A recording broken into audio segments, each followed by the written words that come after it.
Ray and Martin 60/60 + 12 তড়িৎচুম্বকীয় আবেশ।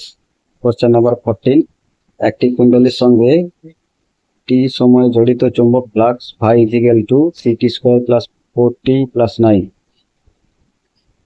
2 second সময়ে কুণ্ডলীতে আবিষ্ট তড়িৎচালক বলের মান হবে option A 16 volt, option B 9 volt, option C 4 volt, option D 3 volt.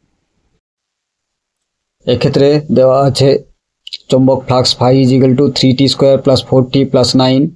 অতএব আবিষ্ট তড়িৎচালক বল E সমান লেখা যেতে পারে -d∅dt সমান -d/dt of 3t² + 4t + 9 সমান -60 + 4।